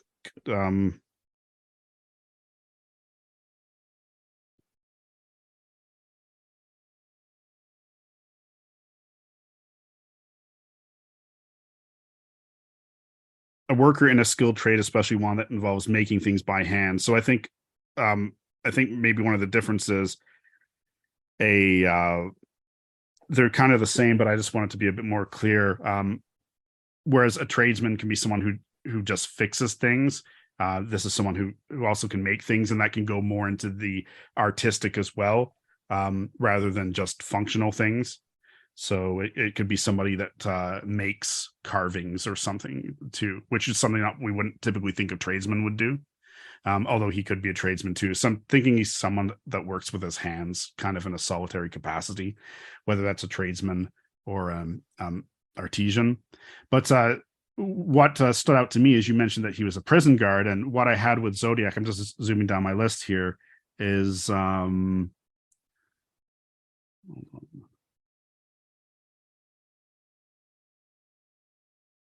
yeah, I said I think that Zodiac, because based on my research I did in my dissertation, I found a lot of these guys that communicated were interested in what I call hero culture. So these are the typical really masculine hero type jobs like police, military, firefighting, and also like survivalism. But then you've got to look at the things around that. So something like being a prison guard, it doesn't arise to the level of being a cop, but it's in that orbit, and I would certainly count it. So if that's what he did for a living, then I consider that he hit the profile for that. It wasn't like a bullseye, but it still hit the dartboard. Yeah. Huh. While we're on that, did he have any military experience? No. Okay. I thought it was possible that Zodiac had that. I was trying to account for a few things. What stands out to me is Zodiac's pretty experienced with a firearm. He's a good shot, and so that's a big part of it. Did he have to have like firearms training to do the prison guard stuff? He trained firearms in the prison system. He taught guards how to shoot rifles, shotguns, and pistols. Okay, so I guess the question would be, did he have that training before he became the prison guard? Because the Zodiac killings happened before that. I don't know. I don't know when he started that, to be honest with you. Yeah. But anyways, that works for me. Because he's identifying, he's that guy who wears the uniform, who's keeping order and justice. Like I said, it's not right in the bullseye, but it's good enough. And he, one thing you mentioned, he having some solitude. He did tell a friend that he enjoyed sitting in the tower reading books. So I don't know if that's the kind of solitude you mean, but he did mention his friend he enjoyed that. Well, that's interesting. We'll get to that. I'll just work down the list so I don't get lost here. During his series of known murders, he was a bachelor, and he was never able to establish a relationship with a woman, while those murders were happening. Could have been impotent and violently resented young women and couples. I don't know if he was impotent, obviously. I do Might know have that been, I said, yeah. Yeah, he did not have children. He did not start dating, as far as we know, until he met his wife in 1971, and he was engaged and married all within a span of, I think, 6 months. If I remember correctly, too, didn't he meet his wife through the Masons? Yeah, I think his wife actually said, because I've made contact since we did this, and she's been open about some stuff, and she said that I think she said they were introduced by her parents. Their parents knew each other, something like that. She had just moved to Vallejo from another state, and so they had met through the Freemasonry and got quickly engaged and married. Yeah. So what I take from that is, and let me just backtrack, because I think I just said something incorrectly. Sure. She moved and they married in 1974, not 1971. 1971 is when he took his job with the state. 1974 is when he met and married his wife. Okay, so 74, he's getting into his late 20s then? Yeah, in 74 he would have been 29.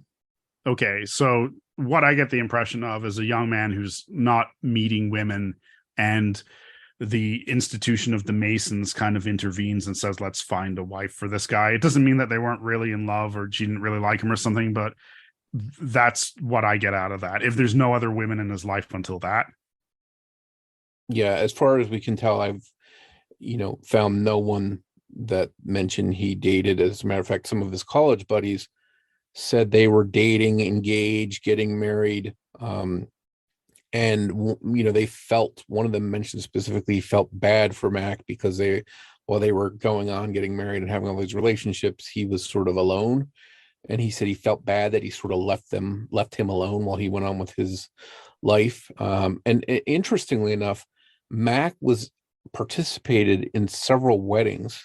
So he was friendly enough, and I guess thought of enough by some of his college roommates, that he was in, I want to say it was 3 or 4 different wedding parties that he was invited to be part of, for what that's worth. When were they? One of them, just off the top of my head, was in August 69, right before the Zodiac's August 1969 letter, days before that. You know what I'm thinking there, right? That those could serve as like triggers. Yeah, I don't know the dates off the top of my head. I just remember the August 1969 one that he participated in. Okay, yeah. I'm from like what we're seeing of that, I think it seems like a fit. Okay. Maybe we could use a little bit more info, but it's never going to be ideal. Like the point is, we're looking at him, and we're looking at him next to people like Ross Sullivan and Arthur Lee Allen and all them, right? And we're saying, well, which guy fits the most? And to me, it seems like he's fitting quite well in that way, right? Okay. So I thought that the Zodiac would have started off, and this is not really something that we can match to Mac or not, but just to give people an understanding, I think that the Lake Herman Road attack was motivated by feelings of anger and frustration and wanting to get revenge on these young couples that were sexually active or seemed to be sexually active, and Zodiac didn't have that in his life. So it was an angry lashing out at something that he wanted, or something he wanted to be and couldn't get. So I think that's what happened at Lake Herman Road, and that's why there was no letter or anything after Lake Herman Road. But then I think by Blue Rock Springs, he still had that same motive, but he also was creating this other self. If you go back to the idea of him being a narcissist, I said that there's the way that he feels about himself, where he's self-hating and he feels very insecure, and then there's like the grander version of the self, and that the grander version of the self sort of is there to compensate and to overshadow that other self. If you can imagine his personality being that he generally feels like this overlooked loser, maybe a nerd or something like that, and then he starts to create Zodiac as like this strong, omnipotent fantasy self, like a caricature of competence and relevance and power. I think that's what Zodiac started to do in with Blue Rock Springs, and that's why the letters happen. And I think it continues through Lake Berryessa. I think by the time it gets to Paul Stein, that the revenge motive against couples that has more become secondary or tertiary motive, and that the primary motive by that point is building the Zodiac self, which he does through his communications. I think that when he starts to do that, he really that's helping him with deal with those issues. Does that make sense? Yeah, absolutely. And it's so it sounds like the primary motive for starting the crimes was this he's coveted these people that he saw in intimate situations, something he couldn't be part of, and he sort of lashed out at. Would it be fair to say he was an incel, something that wasn't like a term that was used back then? Yeah, like a proto incel. So in the same way that someone like Elliot Rodger went and wanted to go into the sorority to kill all the hot girls that he couldn't have, Zodiac wanted to kill these couples because he wanted to be the man, and he wanted the female. And this is something like Son of Sam, right? David Berkowitz. This was his real motive. It wasn't that he was inspired by a barking dog. That was all BS. It is what it seems. It's the frustrations of a person who has felt that they've been left out of the social order. And we could go back even to cases like the Texarkana Phantom, similar crimes. Maybe that's a similar situation. Yeah, I wouldn't want to say that one because we don't have a resolution to that. The reason I went to Berkowitz is because we do, right? Yeah. Berkowitz was this loner who was singing in an apartment, and he wasn't able to pick up girls, and he wasn't able to have friends or anything, and he just became more and more resentful about that, and then started killing to vent his frustrations. I think it's actually a very easy thing to understand. And to pause your profile again and sort of compare Zodiac to David Berkowitz, to me they're very, very similar. Who I picture them being, just like you picture them being, who they obviously, we know who Berkowitz turned out to be. I picture Zodiac being the West Coast version of Berkowitz. When you look at their crime spree, Zodiac's versus Son of Sam's, what parallels or differences do you see in those killers? They are very similar, like you said. I mean, both used a knife at some point. Berkowitz started off with a knife, and then it wasn't like in the movies. I think that was his own quote. So he switched to the gun, which was more reliable. Zodiac tried knife, but was generally using firearms. I know Berkowitz set fires. He was an arsonist. I wouldn't be surprised to see that in Zodiac's background. Zodiac was interested in bombs. I think they're actually very similar. I think perhaps Zodiac was more intelligent, and I think that he roamed more widely than Berkowitz did. And then you've got the whole communicating with the press thing that they have in common as well.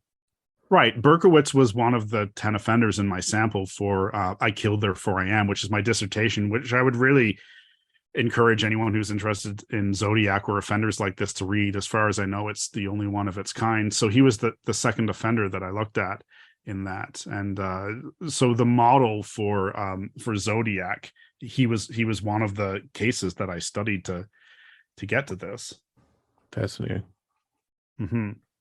And he makes up this whole imaginary world of demons and such, right? He's writing on his wall, like, Mr. Williams lives in here, and I'm killing for the dog. And I don't think that it's him being mentally ill. I think it's a guy with a fantasy life and a big imagination.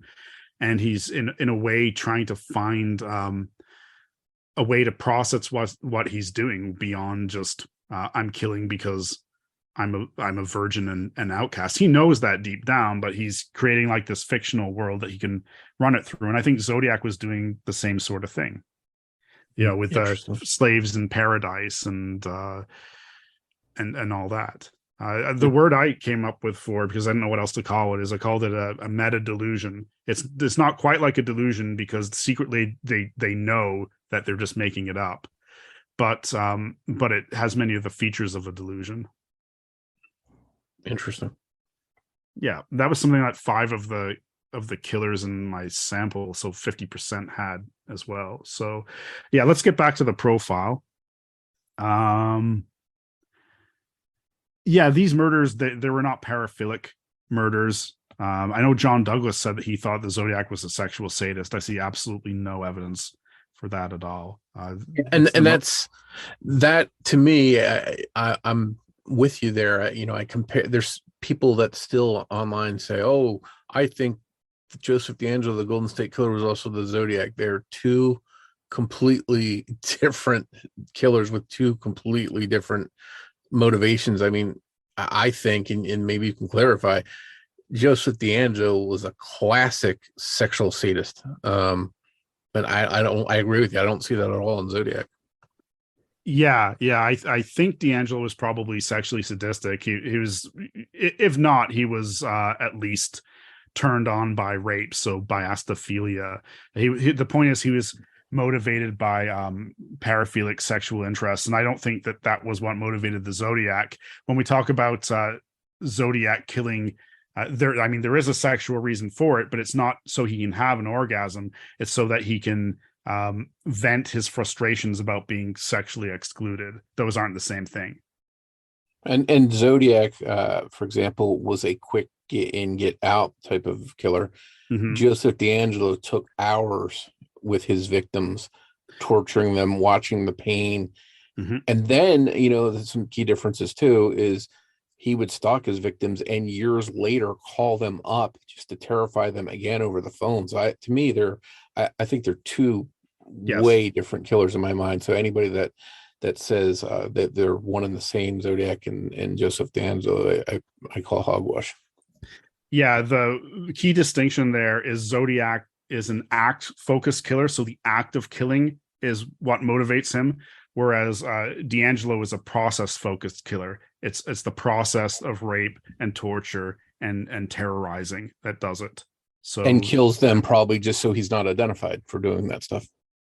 Yeah, or they didn't conform to what he wanted them to do. Yeah, something like that. So yeah, I doubt killing them it might have become about killing them because they do change as the series go. The same way Zodiac, I think it became more about the persona. Mm-hmm. But yeah, I think that it was it could have become killing, but it wasn't for most of the Golden State Killer series. It wasn't about killing. Good points. So okay. I talked about military. The reason being that I thought military was the shooting, was his interest in bombs, was the fact that there's so many military bases around that town, the interest in codes. There's a lot of things that say this is a guy who could have been military. Now, it doesn't mean that he was career military. He could have been drafted. Something like that. He could have worked as like a technician briefly, but you said that there was no military in his past, so that one doesn't fit. Now, you mentioned codes. He did have an interest in codes, but he didn't get it through training in the military. That much is for sure. Okay. Do you know if he applied to any of those, like police or military, and was rejected, or if he wore military apparel, collected weapons, owned a police scanner? I don't know any of that now.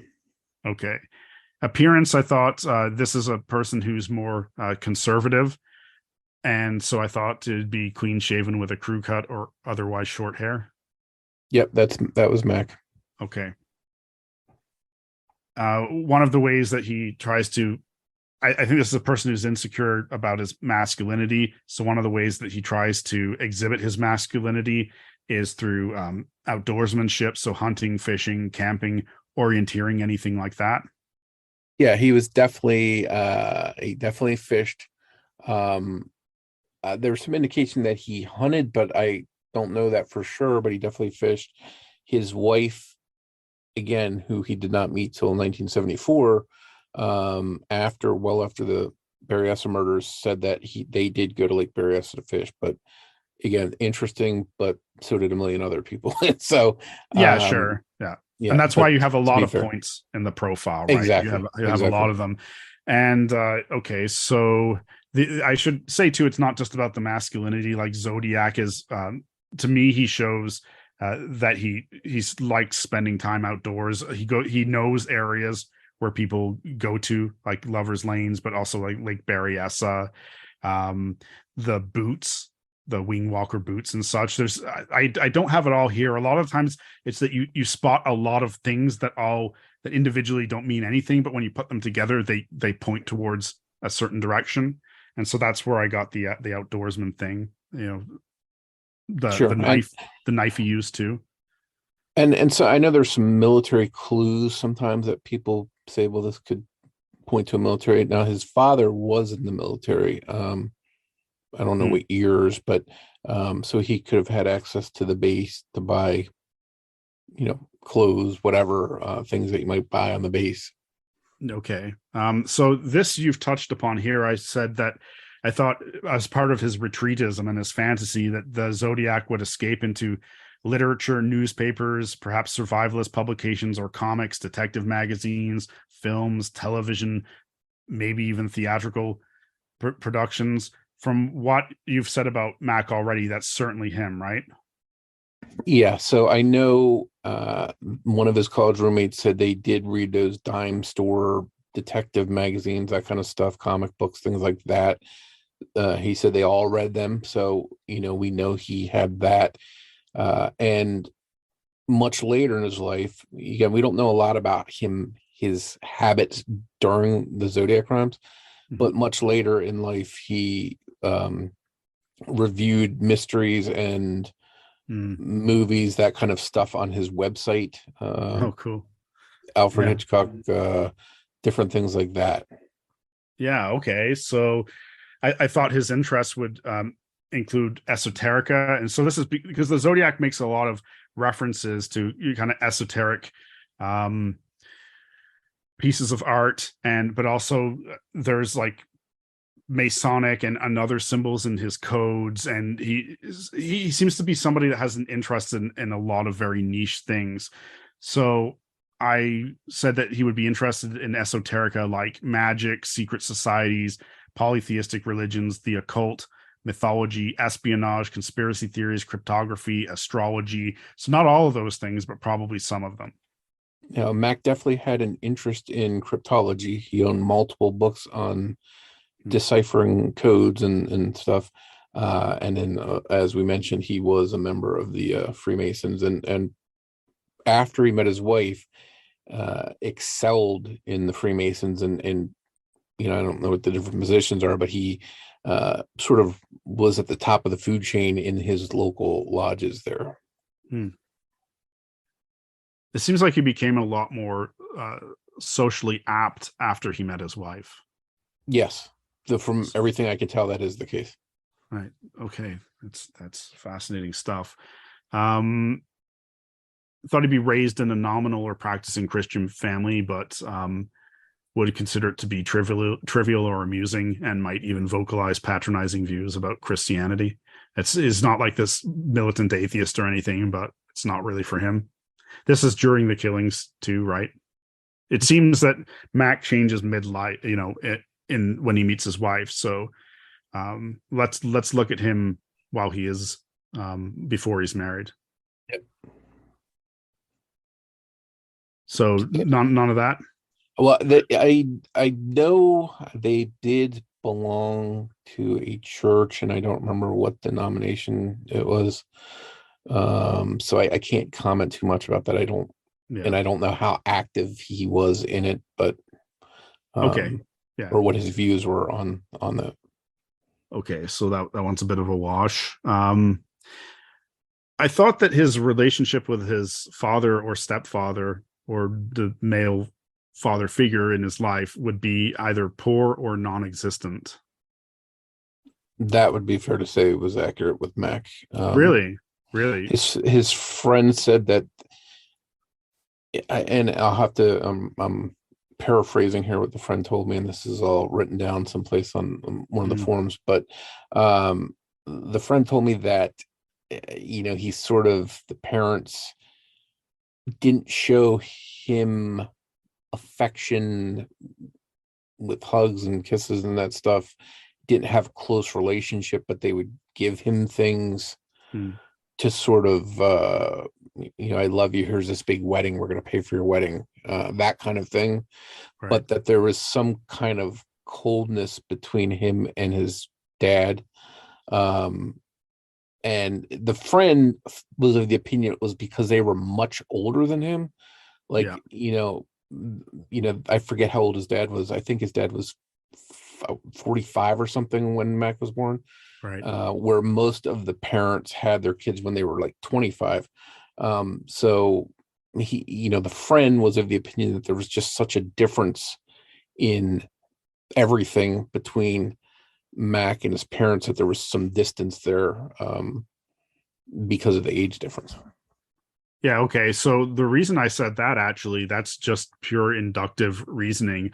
When I did my my dissertation, I found that of the 10 offenders I looked at, many of them had poor relationships with their fathers. So I was like, okay, well, these expressive transformative offenders overwhelmingly seem to have bad relationships with their father. I think Zodiac would too. So that is, I didn't expect that, to be honest with you, from Mac, but that's interesting.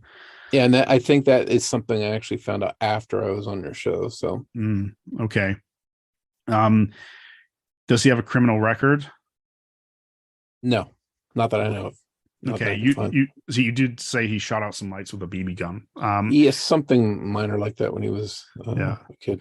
So I said Zodiac, interestingly, is one of those perpetrators that I think doesn't necessarily have to have a criminal record, because he's not a psychopath and he's not driven by an addiction or compulsion. And just because like Berkowitz, I don't think even had a criminal record either. He's just a type of serial killer that I don't think necessarily would have a criminal record. But I said if he did have one, it would be for fire setting, vandalism, stalking, assault, drunk driving, things in the orbit of those. So shooting out the lights with a BB gun, that is vandalism. Once I said, like I said, we don't want to make too much of it, but I did put vandalism down.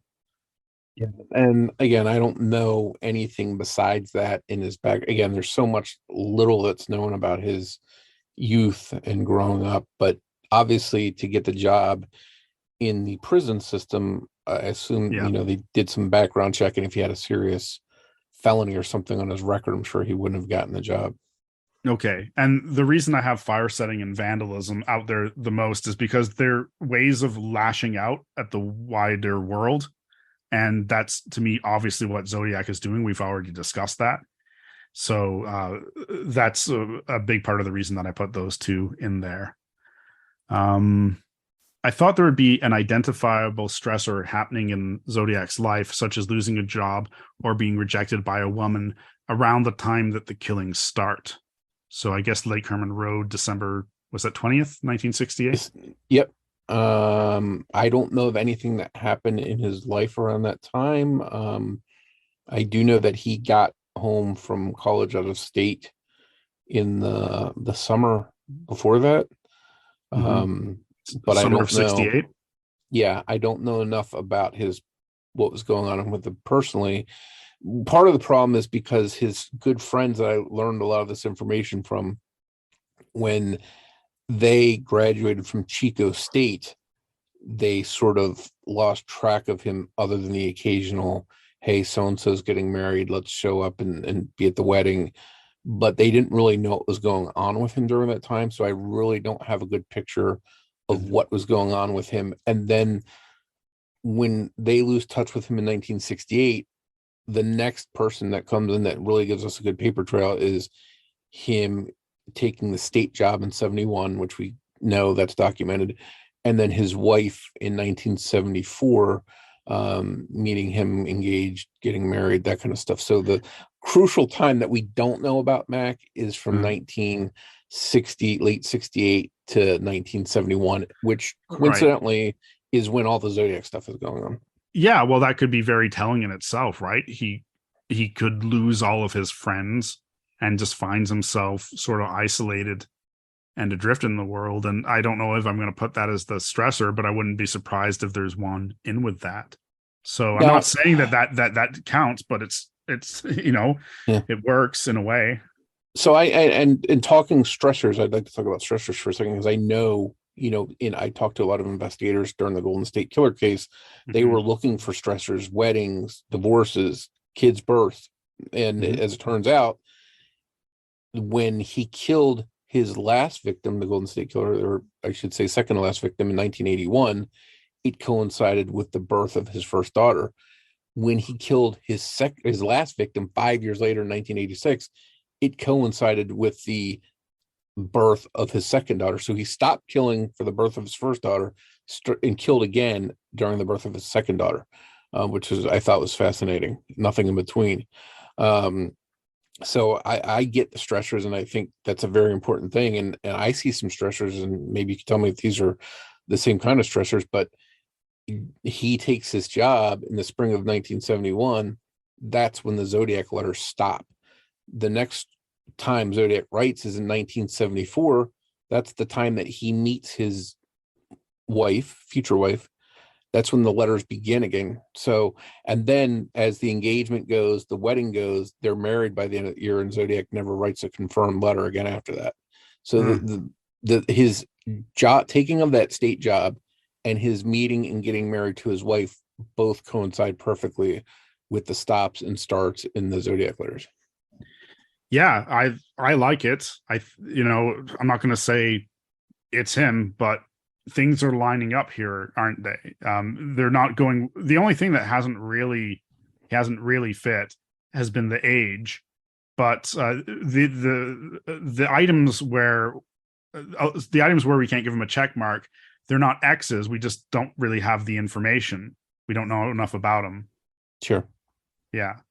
So we've got to be careful. We don't want to say that's tantamount to being a yes, but it's not a no either. So, Gotcha. yeah. I thought that during the killings, the Zodiac would most likely work at a 9-to-5 job in San Francisco and reside in southwestern Solano County, most likely Vallejo or Benicia, or southern Napa County, in or around American Canyon. Or he could have had a relative he stayed with in Solano or Napa County. We do know that. We know that Mac's family had the house in Vallejo, right? Mac's family lived 387 feet from where Zodiac made his phone call at the phone booth after the Blue Rock Springs case, and they were based there. They lived there for years before and after the Zodiac crimes. A little bit his wife filled in. She said that he worked, and she wasn't quite sure of this. Again, she didn't meet him until 1974, so I don't know how much of this she remembers, but she thought he worked in Contra Costa County during the 68 to 69 time frame as either at a hardware store or as an insurance salesman. So I take it during that time he was sort of maybe working different jobs. She couldn't fill in much more than that. But that's what she thought he was doing at that time. And then interestingly enough, there's a listing for Mac Andrew in 1971 in San Francisco. As a matter of fact, it's less than a mile from where Richard Raditich was shot, that Zodiac referenced in his letter. So we do have a confirmed Vallejo connection and a San Francisco connection in 1971 as well. Yeah, but was it before that, right? Because the whole, you know why the 9-to-5 job in San Fran, it's because the letters went out in the weekdays, right? Oh, absolutely. And I think that's spot on. That's somebody that's, mailing letters on weekdays from San Francisco and killing on Vallejo on the weekends. In my opinion, that tells me that's somebody that's living in Vallejo, or at least going back and forth there, but staying the week or working the week in San Francisco. Right. And I looked up Contra Costa County because I didn't know, believe it or not, and San Francisco is in Contra Costa County. Is it? Okay, I think so. Yeah.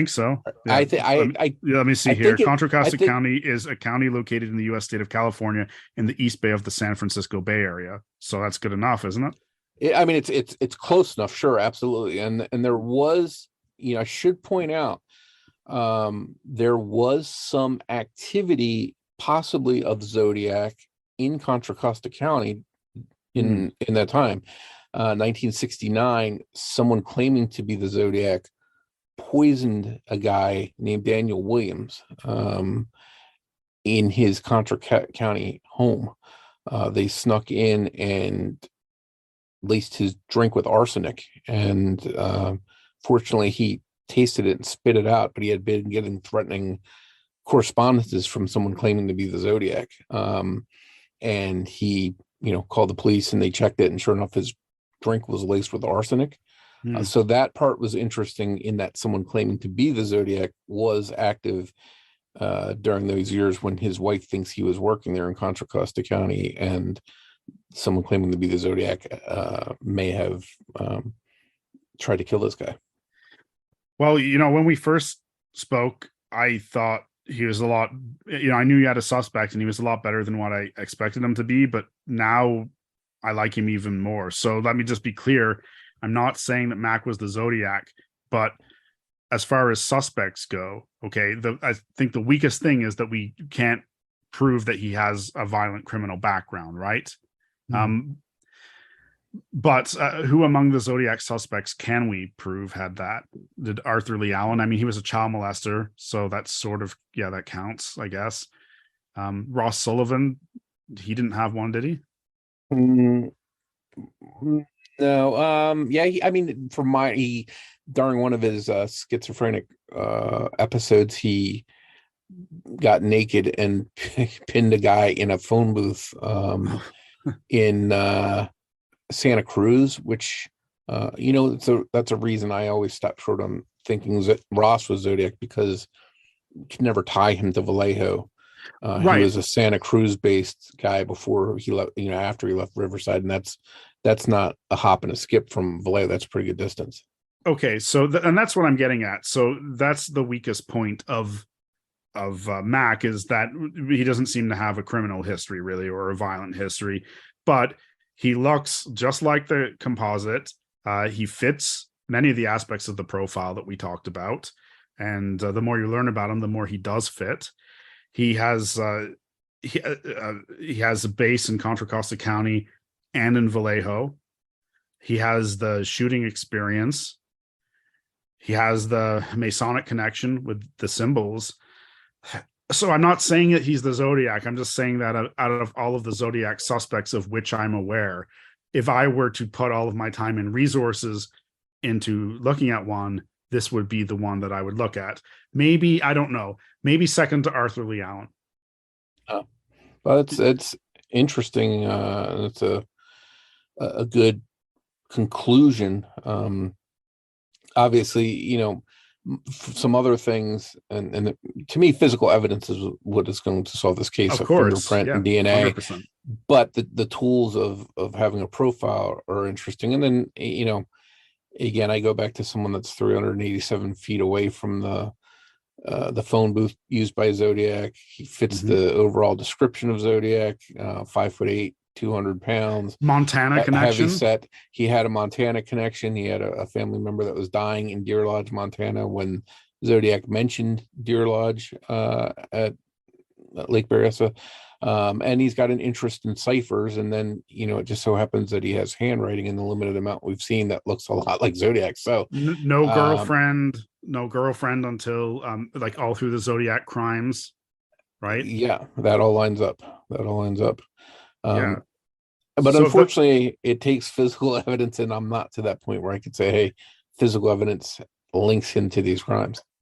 Right, it does. But I think the utility of the profile with the sort of cold case and research investigating that you're doing is, hey, Lee, am I just wasting my time and money?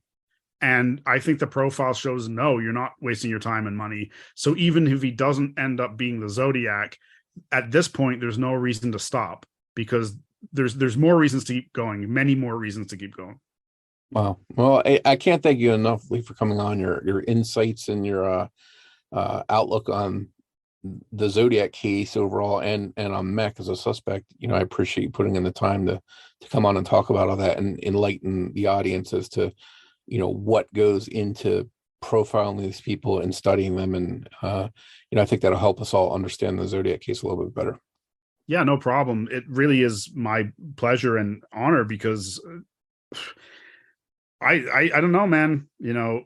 Professionally, I'm not saying it's him, but just on a sort of personal level, I find this all very exciting. And I have looked at a lot of other Zodiac suspects, and there have been other suspects where I've been like, yeah, that's cool, or I can see why you thought that. But the more that we learn about this guy, it's like, there are times where I've sat down for like half an hour and thought, do I know someone that's going to solve the Zodiac case? Because I don't like, just the things that you've uncovered here. I find them very encouraging. Can I ask you, what has been the reactions of other people in the, I hate using the word community, but let's call them zodiologists or something. What have been the reactions of other zodiologists? Are they excited about this, or is it like, is everyone trying to poo-poo you because they have a suspect that they like? It's a mixed bag. There's a lot more people that seem to be anti-trolling, or not anti-trolling, but pro-trolling of him as a suspect. I'll give you a example. The discussion forum on zodiackiller.com, which is the biggest Zodiac site about the case, last I checked I can tell you right now, I'll look at it live and tell you what it is, but it had the most post of any post ever in history on that site. So it was really getting a lot of discussion, a lot of views. And I think maybe some of that, you know, spotlight being on him brought out a lot of naysayers. But currently, as of this second, there are 27,678 posts about Mac on this website. You know, it's been something that's garnered a lot of attention. That's where it's at. And I think it's brought out a lot of negative attention. Some people obviously have their own suspect, and they're, you know, I think some of it's pushback against that.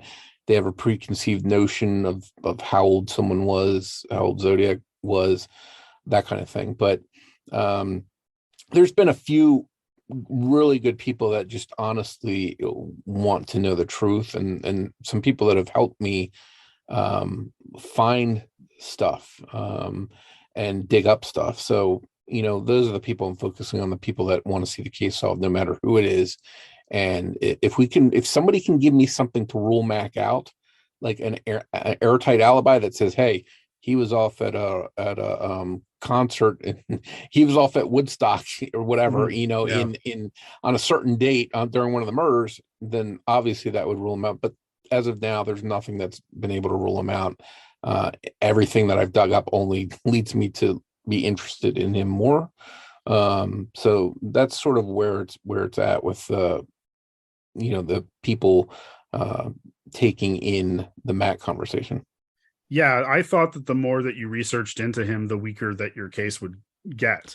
So I'm surprised that it's got stronger. That's what I hoped when I first found him.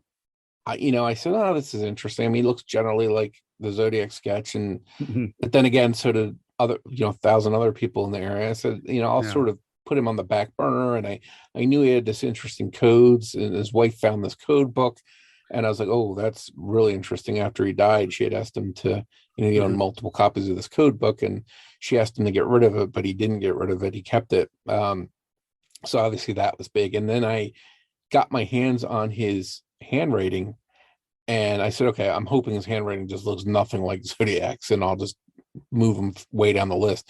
And of course, his writing looked a lot like Zodiac. So, and he lived around the corner from the phone booth, 387 feet. So the naysaying people, why are you saying nay? I don't understand. Like, I'm not saying that he's the Zodiac. Morph says he's certain. I'm not certain. I just know all the things we talked about. Like, isn't this exciting that he matches so many things? What is to say no about? Yeah, and again, I'm open to being proven wrong if there's somebody that comes forward with something tangible. But the biggest complaints, and these are the two biggest things out of everything. There's a picture of Mac from his 1963 high school graduation, and Mac had pretty prominent ears, and in this picture they really stick out. And people were like, if somebody saw, other than that, he looks generally like the Zodiac sketch. And people say, if I saw those ears, I'd know that, and I'd mention that in the sketch, and that would be one of the first things they told police, blah, blah, blah. But then I see the picture of him that I got from 1968, just before Lake Herman Road murder started, and those ears are not prominently stuck out. The hairstyle he has pretty much covers them. His ears look normal. So that photograph is closer. That's closer to when the crimes occurred. And by the way, the crimes occurred at night, or when he was wearing a costume. Exactly. And the infamous sketch of Zodiac was done at a distance of witnesses that saw him at night from 50 feet away. So that being perfectly spot on, goes out the window. And the second argument is that, Zodiac was described by the kids who saw him out the window in San Francisco as being 35 to 45, and your guy was only 25. Again, it's at night. It's from 50 feet away. Mike Migeot, who was up close to Zodiac, described Zodiac as being 26 to 30. Brian Hartnell, excuse me, and Officer Slate, who took Zodiac's call after Lake Berryessa, they didn't see Zodiac's face, but they described his voice as sounding like he was in his 20s. So that does line up with me. So I think on the age thing, it's hard to say specifically how old Zodiac actually was, but someone being in their 20s, I think it's still definitely a possibility that Zodiac could have been in his 20s. Yeah, it's really exciting. So when I last spoke to you about this, you said that the cat had got out of the bag. Someone had told the widow, and you and I kind of had a moment like, oh shit, now we're never going to learn anything. But it sounds like you've actually spoken to her. Has she changed her tune? Has she been more cooperative? She has answered some questions. And again, I'm going to say this again. I've said it time and again. I'm not accusing his wife of having any knowledge of these crimes, participating in them, covering them up. I'm not accusing her of any of that. She's been, pretty forthright and answered questions when she didn't have to, when she could have just said, you're a nut, get out of here. But in all fairness, what she knows about her husband during the Zodiac crimes, she knows secondhand. She knows because it's what people have told her or what Mac told her. So that's the simple truth. So anything she fills in prior to 1974 is secondhand information. I wish she could have supplied more in the way of photos and audio of him and more writing, but for reasons, and I forget her explanation, she posted this someplace on zodiackiller.com. For some reason, I don't remember exactly what it was, all her photos and handwriting and all that stuff from him was lost. So she's very limited on what she can supply. Again, it's not her obligation to supply anything. She doesn't have to supply anything at all. Right. But what she's been able to offer hasn't been a whole lot. Definitely nothing that conclusively rules him out. So then how do you prove it's him? I think that the answer is DNA, but then isn't there some doubt as to whether they really have DNA or not to work with?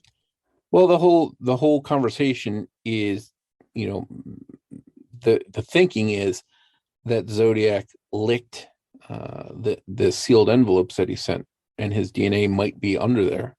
And they could do a genealogy, but it depends on the condition, how they were stored. Is it usable? There's some speculation that last year, I think it was, that they did some work with the DNA under those envelopes, and it led to a person that couldn't possibly be Zodiac. I don't know what that means, whether that means that it was a woman that licked them, or it was someone that was 10 years old during this. I don't know what that means. Right. They've kept that under wraps, but something led them to believe that the work they had done led to DNA that was from someone that could not be Zodiac. And then also, interestingly enough, as far as the Riverside case, some of the question letters in Riverside, they were able to do genealogy with, and they did track to a person who admitted to writing some of those letters. And he said he wrote them when he was a teenager, and it was a stupid prank, and he regretted it. But he owned up to it. So some of the, the confession letter was mailed 30 days after Sherry Jo Bates was killed. That one is still unknown who the author is, but according to the police, the author of the 3 notes sent on the 6-month anniversary, those were the work of a prankster. So, that Riverside thing is looking a little bit less and less solid that it could be Zodiac. And especially when you consider that Zodiac, some of the Sherry Jo Bates murder was featured in heavily in its entirety in one of these detective magazines that Zodiac may have read, and it described words, phrases, misspellings that were later used by Zodiac, which is one reason a lot of people think it had to be him, because how could Zodiac use these exact same words and phrases? Well, we know that if he read that article, he had access to all that information. So I'm definitely not as high on Riverside as I used to be. And Mac has zero connection to Southern California or Riverside, but based on the fact there was a hoaxer there, based on the fact a lot of that stuff from the Bates case appeared in a magazine that Zodiac could have read, the Riverside connection looks less and less strong to me. Yeah, which is fine, because I remember when we last spoke about this, I said, okay, well, we've got the Vallejo connection. So now if we can just get the San Francisco connection, and you don't have that really, you've got him in 1971, but you do have Contra Costa County. And if you're in Contra Costa County, you're going to probably be going into San Francisco. Yeah. Yeah. And it's definitely, it's not far away once you're there. So it'll definitely be interesting to see what, if anything, can be brought to light at this point. My hope, my ultimate goal, and the police do have this Max information. They do have enough to go on, and they've confirmed that they will look at it all. And they would follow up with me. Now, I don't know how fast they plan to do this. I also think they're of the mind that if they can solve this with DNA and genealogy, that's the best way to do it, because they can just sort of wherever it leads, and whoever that suspect is, it is, rather than investigate suspects one at a time. I think that's probably what they're thinking. So if genealogy can pinpoint who Zodiac was, then they don't have to chase down a dozen different suspects. They can just see where the DNA goes. So I'm hoping that is what's going to ultimately happen.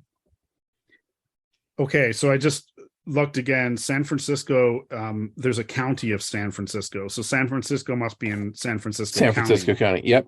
Okay, but close enough. Contra Costa, it said it's East Bay, like East San Francisco or something. Yep. So it's right in that area. I'm trying not to fudge it, but it's still good for me. Still good for me. Yeah. Yeah. Well, time will tell where this goes, but I'm a little bit skeptical that after this much time, this much effort, I've basically spent 2 years chasing everything I can. I've gone as far as to putting ads out for leads, for information, for anyone to come forward that has photos or videos of Mac. And the only help that I've got along the way was his college roommates that unfortunately can't give us information from the crucial 1969 to 1974 timeline. But I'm hoping that something comes along somehow, someday, that can give us more information. Where did he live with his wife while he was the prison guard? Vacaville.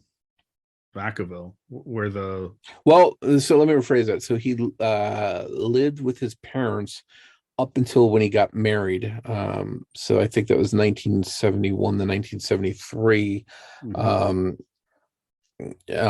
And then when they got married, the newspaper announcement mentioned they would live in Vacaville, which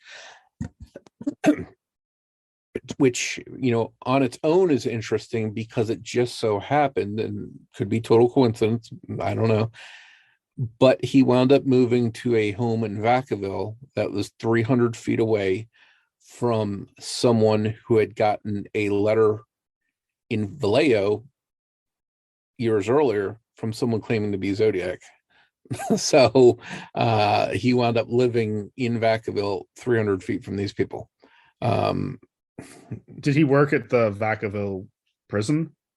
I believe he did, but we're having problems nailing down his assigned locations.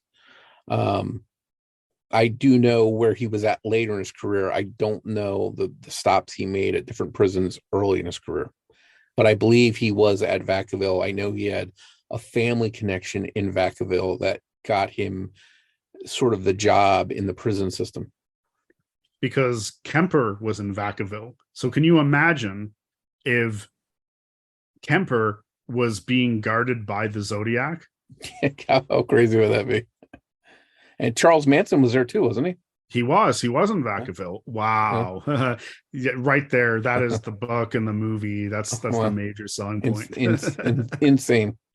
Yeah. Insane it would turn out to be. But I want the case solved no matter who it is. But if it's Mac, then I'm happy to see that too. Just to be clear, one more time, I did not say that Mac is the Zodiac. I just said that he seems to fit the profile better than any of the other suspects. I don't know. I'd have to run Arthur Lee Allen again, but yeah, it's promising. Very promising. Well, again, thank you so much for your time, Lee. You've been a wealth of information. Yeah, glad I could be useful, man. Thanks for joining us for this episode of Zodiac Speaking. Please make sure you're subscribed to the show wherever you're listening now, so you don't miss a single episode. If you want to follow or interact with us on social media, we'd love to hear from you. You can find Zodiac Speaking on Twitter with the handle @PodcastZodiac, or you can search Facebook for Zodiac Speaking Podcast. And don't forget, you can get plenty of Zodiac details 24/7 by visiting my site at zodiacciphers.com or by going to Mike's site at zodiackiller.net. If you'd like to help more people find Zodiac Speaking, please take a moment to rate the show and leave a review of it on your favorite podcast player or app. On behalf of Rich, this is Mike Morford, and I'd like to say thanks again for listening, and we'll see you on the next episode of Zodiac Speaking.